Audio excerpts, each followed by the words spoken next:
بسم اللہ الرحمن الرحیم۔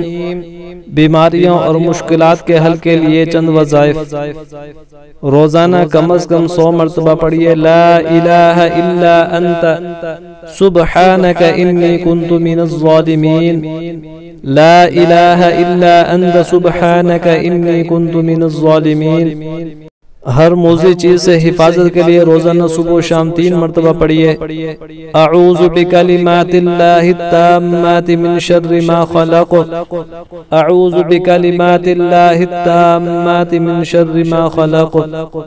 ناگہانی آفتوں سے حفاظت کے لیے روزانہ صبح و شام 3 مرتبہ پڑھیے بسم اللہ الذی لا یضر مع اسمہ شیء فی الارض ولا فی السماء وهو السمیع العلیم، بسم اللہ الذی لا یضر مع اسمہ شیء فی الارض ولا فی السماء وهو السمیع العلیم۔ جب وحشت اور گھبراہٹ ہو تو روزانہ صبح و شام 1 مرتبہ اس دعا کو پڑھنے کا اہتمام فرمائیے اعوذ باللہ وبکلمات اللہ التامات من غضبہ وعقابہ وشر عبادہ ومن ہمزات الشیاطین وان یحضرون، اعوذ باللہ وبکلمات اللہ التامات من غضبہ وعقابہ وشر عبادہ ومن ہمزات الشیاطین وان یحضرون۔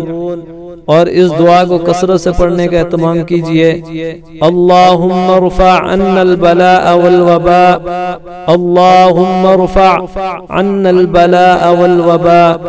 اور روزانہ 313 مرتبہ حسبنا اللہ ونعم الوکیل، حسبنا اللہ ونعم الوکیل پڑھیے۔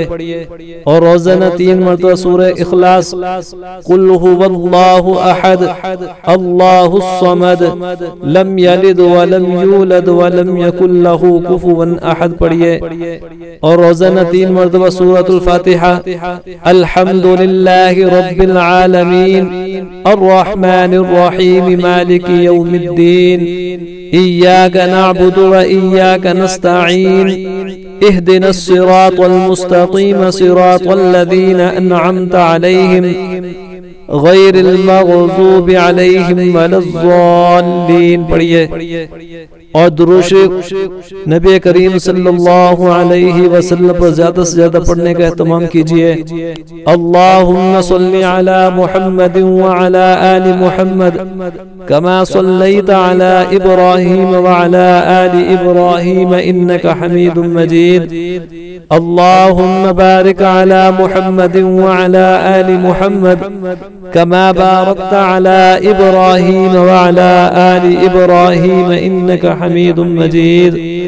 اور 313 مرتبہ رب اغفر لی رب اغفر لی رب اغفر لی کو پڑھنے کا اہتمام کیجئے۔ اور 21 مرتبہ یا پھر 27 مرتبہ اللہم اغفر لی وللمؤمنین والمؤمنات، اللہم اغفر لی وللمؤمنین والمؤمنات۔ اس دعا کو پڑھنے کا اہتمام کیجئے۔ اللہ رب العزت ہماری تمام بیماریوں اور مشکلات کو دور فرمائے، آمین یا رب العالمین۔